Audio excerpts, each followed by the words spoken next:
يا مساء الفل ومساء السعادة على عيونكم. معاكم أكلة وقصة، والنهاردة هنعمل مع بعض حلاوة المولد. هنعمل قشطة حلاوة المولد، وكمان هنعمل النوجة بمكونات سهلة وبسيطة، وكمان الكمية هتطلع حلوة ومرضية جدا. عايزة أقول لكم إن أنا عارضة نص الكمية بس في التصوير، لكن هي طلعت ضعف الكمية اللي انتوا شايفينها قدامكم. تعالوا نشوف المطة بتاعت النوجة، حاجة كده قمر قوي. ليه بالغالي تشتري علبة حلاوة المولد لما ممكن تعمليها في البيت؟ عملنا قبل كده الحمصية والسودانية والسمسمية، والنهارده بنعمل القشطه والنوجه. يلا بينا على المكونات. اول حاجه هنبتدي بيها القشطه. معايا 3 معالق كبار من عسل الجلوكوز، معلقه كبيره من ميه الورد، كوبايه سكر ومعاها معلقه سكر، وربع كوبايه من الميه، رشه من ملح الليمون، معلقتين كبار من الجيلاتين، وربع كوبايه من الميه.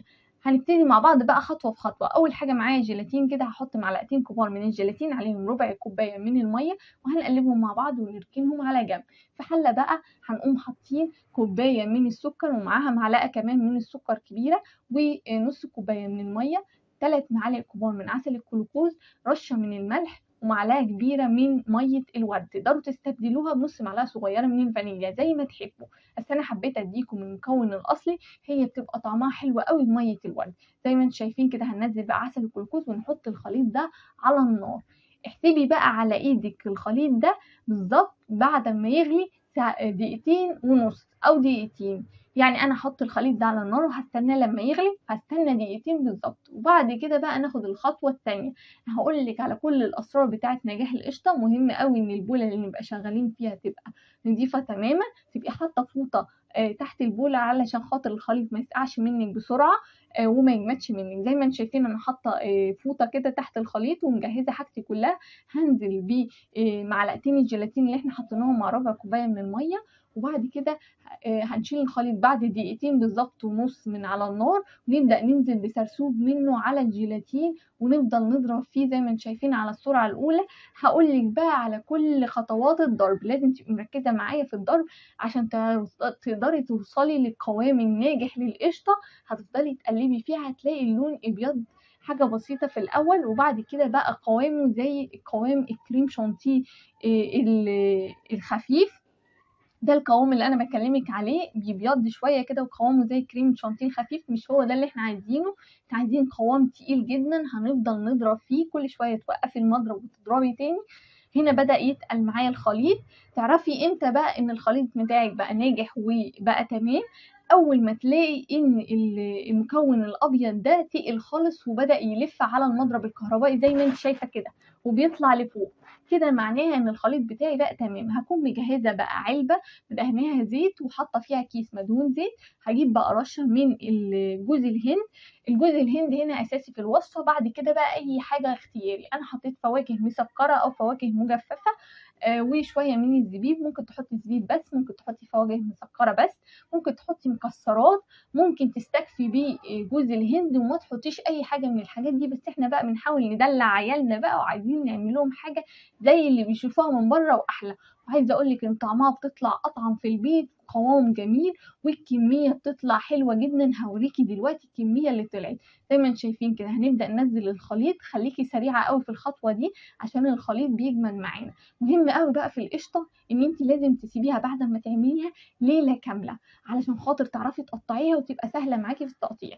زي ما انتم شايفين انا بعد ما حطيت القشطه حطيت الفواكه المسكره وبعدين جوز الهند. اوعي تحطي رشه جوز الهند وبعدين تحطي الفواكه المسكره او الزبيب، مش هيمسك مع الخليط. مهم قوي ان انت تحطي الاول الفواكه او الزبيب، وبعد كده تحطي الجوز الهند، وهنسيب الخليط ده لمده ليله كامله. تعالوا بقى نشوف بعد ما عدت ليله كامله ويجي نقطعه، هنشوف القشطه دي متماسكه ازاي وجميله. تقدري تقطعيها بسكينه او بقطعه البسبوسه اللي انا هقطع بيها. مهم قوي ان انت تدهنيها دهنه من الزيت علشان ما يلزقش معاكي الخليط. وده شكلها بعد ما عدى يوم، متماسكه وجميله جدا، والقطعه بتاعتها حلوه، طعمها قريب جدا للمارشميلو، وهي بتبقى كلها فقاقيع كده وجميله جدا. وعيالنا بتتهبل على الحاجات دي، خصوصا الالوان الجميله تبقي انت عاملاها في البيت وضامنه نظافتها وعارفه جودتها وجمالها وطعمتها. شايفينها طريه ازاي ومهشهشه كده وتخينه وجميله. اعملوها في البيت واكتبوا لي تحت في التعليقات ايه اكتر حاجه بتحبوها في علبه حلاوه المولد وبتتخانقوا عليها. طبعا انا كنت بتخانق طبعا على الحمصيه وكنت بتخانق على النوجه، ودايما حلاوه المولد بيبقى فيها واحده ولا اتنين من النوجه.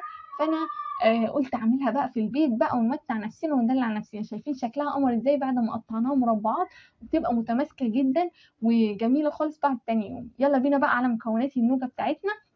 معايا كوبايتين من السكر، نص كوبايه الا ربع من الميه، معايا هنا كوبايه الا ربع من السوداني، رشه من ملح الليمون ورشه من الفانيليا، نص معلقه صغيره من الفانيليا، واربع معالق كبار من الجيلاتين وربع معلقه صغيره من الميه. هنجيب بقى الاربع معالق كبار من الجيلاتين، هنحط عليهم 4 معالق كبار من الميه وهنقلبهم مع بعض تكون الميه دافيه ونركنه على جنب الخليط ده. ونبدا بقى نشتغل في الخليط التاني. هنجيب بقى حله ونحط فيها او طاسه.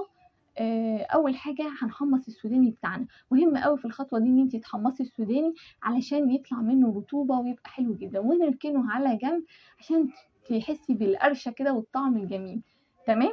بعد كده بقى هنجيب الحله بتاعتنا، نحط كوبايتين السكر عليهم نص كوبايه من الميه او كوبايه الا ربع، يعني اقل من الكوبايه الا ربع بحاجه بسيطه من الميه. وهنحط الخليط ده على النار. اول ما يبدا يغلي معانا معاها رشه الليمون. اول ما يبدا يغلي معانا هنبدا نهدي النار. الخليط ده محتاجين نسيبه على النار فتره كويسه علشان خاطر يستوي معانا. تعرفي امتى بقى ان الخليط بتاعك بقى جاهز؟ هتجيبي طبق فيه ميه وتاخدي جزء من الخليط وتشوفي السائل بتاع الخليط او الشربات لو عمل كوره متماسكه او كوره صلبه وبقت متماسكه معاكي زي اللي هوريها لك دلوقتي، يبقى كده الخليط معاكي ناجح. هنشيله من على النار. هو بياخد بالظبط على النار ربع ساعة أو تلت ساعة، وبعد كده هنشيله ونشتغل فيه. وهو ده الفرق ما بينه وما بين القشطة. القشطة بنسيبه دقيقتين، لكن في النوجة بنسيب الخليط حوالي تلت ساعة. هننزل بقى بالجيلاتين اللي احنا سيبناه على جنب، وطبعا احنا راكنين الفانيليا والسوداني هنستخدمهم بعد ما النوجة تتعمل معانا. هننزل بسرسوب من الخليط ده على الخليط السابق. نبدأ نضرب بالمضرب الكهربائي على السرعة الأولانية. اضربي فيه على طول. عايزة أقولك إن النوجة بتجمد بسرعة جدا.